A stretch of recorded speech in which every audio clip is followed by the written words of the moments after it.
Hey everybody, Andreas here with WeighMyRack.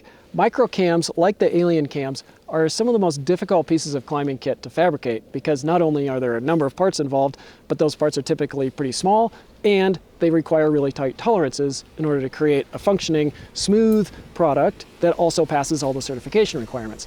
For example, the Alien X cams have over 30 parts that need to be assembled in order to create a single cam, and those parts are assembled by hand. And since they're so small, it makes that assembly just that much more time consuming. While visiting the Fixe headquarters in the village of Sant Quirze in Catalonia in northern Spain, we had the opportunity to see how the current iteration of the Alien X, is being fabricated. And they agreed to let us film and show you the assembly process. But before any of the assembly can happen, they have to manufacture all of the individual parts. Some of the parts are made in-house, and nearly all of the parts are manufactured within 60 kilometers of the headquarters. Apparently this is a pretty traditional Catalonian-style way of manufacturing, where a company like Fixe will utilize other small businesses in the same region who have the tools and machinery that it's just too cost prohibitive to have in-house. For the textiles, the sling is sewn on site, but the sling material is the only piece that's made slightly further away, and it's made just on the other side of the Pyrenees in southern France. The nylon stem sheath is made at the Fixe rope factory, which is about a 5-minute drive just across town. So once all the parts are fabricated, they get organized into small bins, and then the assembly process can start. The stem cable is cut to length, and the head's attached at the stem using a compression fitting, which is different than previous versions of the Alien cams, which had the head manually welded to the stem cable.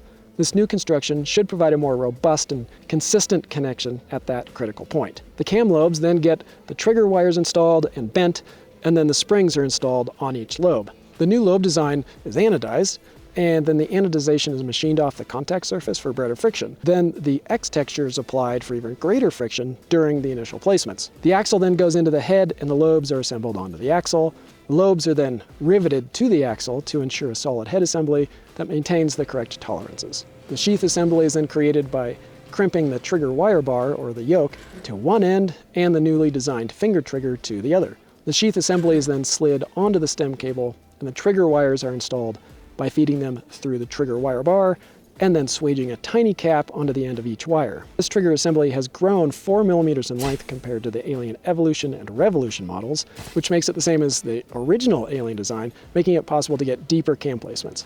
The main ferrule, along with the textured thumb catch, the updated polyurethane tubing, and the black HMPE sling are then slid onto the stem, and the end of the cable is looped back and fit into the ferrule, which is swaged in its proper location, at which point the cam is ready to be tested and goes into its packaging. I really want to thank Kevin Daniels at Fixe Hardware and Toni and Albert for showing us around the factory and letting us get the footage of the new Alien cams being made. It was insightful to see the intention and the care that goes into making each and every single one of these.